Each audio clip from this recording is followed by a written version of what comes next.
So ito na nga, continuation na to. Continuation na to for today's video sa sinasabi ko kanina na tuwang-tuwa si Akla. Diba? Tuwang-tuwa siya kasi hindi daw kasama si Barbie. Miss agad. Wala man lang pakundangan talaga. Agad-agad atake talaga tayo. Chismis agad talaga tayo. Wala talagang pakundangan. Yung tipong, good morning. Walang greetings. Hindi chismis talaga tayo. Kasi diba, nag-aalinlangan siya kasi baka kasama si Barbie doon sa Boracay. Kasi may mga nakaspat daw kay Barbie. May nakaspat daw kay Barbie. Na pumunta daw, na si Barbie daw nasa airport. Tapos si David daw, nagpunta din ng Boracay. So parang, kanina, actually, hindi ko alam yan nabasa ko lang yan. Pero kanina, naliligo ko, naisip ko, grabe talaga ang tadhana makapaglaro, no? Kung totoo man pumunta si Barbie sa Chicago kasi birthday ng brother-in-law niya, talagang sabay pa talaga sila sa airport. Or sabay talaga sila kahit hindi na lang natin sabihin sabay sila sa airport. Sabihin na lang natin sabay sila sa, what do you call this? Sabay silang umalis ng bansa o umalis ng Manila man lang. Doon na lang tayo. Grabe talaga makapaglaro ang tadhana. Umalis sa Manila. Diba? Sabay talaga sila. Kahit sa Instagram, sabay sila mag-post sa mga kung ano-ano. May mga pagkakataon or most of the time talaga na sabay sila. Para mapapaglaro talaga ang tadhana. Ngayon may nakaabot sa akin din na chismis. Sa tuwang-tuwa daw si Akla. Si Panocha natin for today's video na hindi daw kasama si Barbie. Wait lang. Bago muna tayo tumalon doon, dito muna tayo sa akala ko, sabi kasi sa comment is pumunta daw ng Chicago si Barbie. Kung wala akong alam sinabi ko na kanina talaga, kahit sa pag-Boracay ni Ginoo, wala akong alam. Kahit kay Barbie na pumunta ng Chicago spotted sa airport, wala akong alam. Nababasa ko sa comment section pero hindi ko tinakil yan kahapon. Pero kasi may nakarating sa akin na chismis daw talaga na parang tuwan-tuwa daw nga si Akla na hindi daw kasama si Barbie sa Boracay o hindi magkasama si Barbie and David sa Boracay. Ngayon, paano natin ito ma-explain? Kung totoo man ang chika na spotted si Barbie sa airport, nasabay sila talagang nagbakasyon or lumuwas or umalis ng Manila together with David. At ang sabi na sa Chicago daw pero spotted si Barbie premiere night. At si David, 24 hours lang sa Boracay. Kung totoo mang spotted si Barbie sa airport, umalis ng Manila, same sa date ng pag-alis ni David, should I say, I assume. Tapos, bakit sabay din sila bumalik? Pero ang chika sa Chicago daw pupunta. Hindi talaga ba? 24 hours lang din si Barbie sa Chicago. Spotted si Barbie sa premiere night Diba? Nakita natin sa story ni Ma'am Joy Marcelo. Saka sa post ni GMA. So ngayon, hindi natin alam kung anong totoo. Kung umang spotted si Barbie sa airport, alam na. Diba? Alam na. Wait lang. Diba?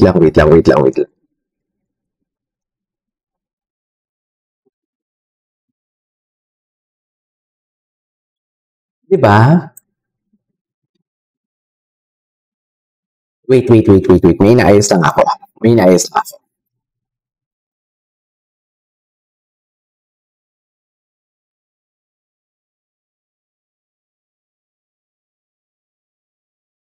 Diba? I really don't know kung spotted nga naman talaga siya. Pero marami kasi nagko-comment na spotted siya Pero ang sabi kasi, pupunta daw siya ng, what do you call this? Pupunta daw siya ng Chicago. Pero parang bakit sabay pa talaga sila ni David? Tapos si David, 24 hours lang din sa Boracay. Tapos kung spotted si Barbie pumunta ng Chicago, bakit nasa Pilipinas ngayon si Barbie at nanood ng premiere? I'm not pretty sure about that disclaimer lang. Yun lang kasi, hindi pa ako nakapag-research kasi kahapon busy ako. Ma'am Divine, Diyos ko, hindi ko pa nakuha yung padala mo. Inasikaso ko siya kahapon. So, anyways, tingnan natin to. Kasi alam ko andito si Barbie Alam ko talaga, nakita ko sa post ng GMA Sparkle na kasama si Barbie. Ngayon, pupunta tayo sa posting. Si Ginoo hindi nag-post. Ito ang posting ni Ginoo for today's video. Napanood na ba ng lahat? Tingnan natin yung mga nag-like for today's video. Hindi nag-like si Barbie. Si Kiko at si Dustin yung best in like. Kasi best in like. So mga, Diyos ko, ang comment ko dito, have fun our Ginoo. Nag-comment pa ako dyan for today's video. Anyways, titingnan natin dito.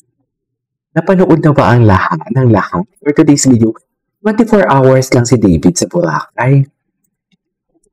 24 hour. Ay, wala dito at Ginoo, madaya ka. Nasaan yung post ni Ginoo sa Facebook? Kailangan natin titingnan natin yun. Titingnan talaga natin yun. Kailangan talaga natin mapanood yun for today's video. Hindi pwedeng hindi natin mapanood yun.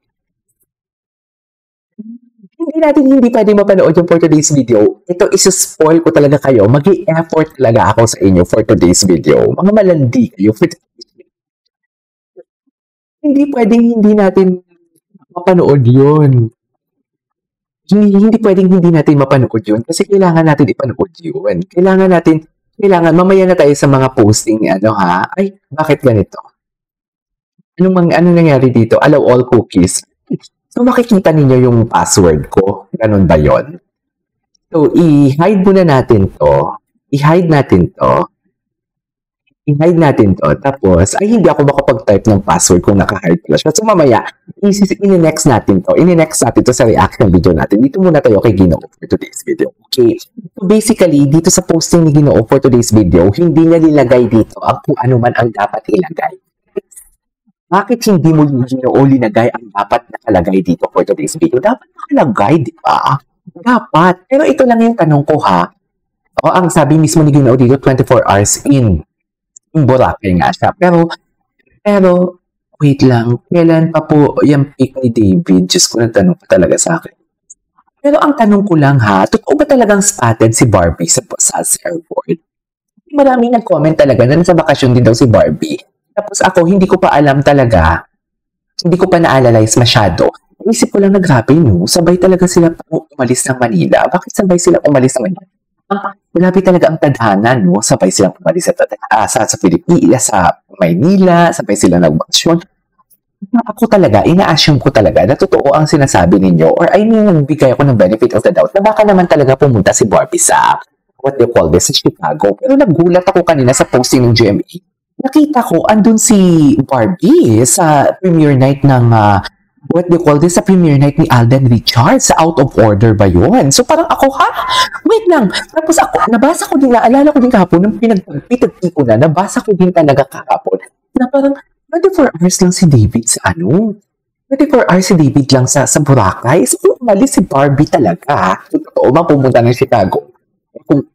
Kung spotted siya, hindi nakabalik din siya within 24 hours. Diba? Gets niyo ba ako? I mean, we cannot deny the fact, diba?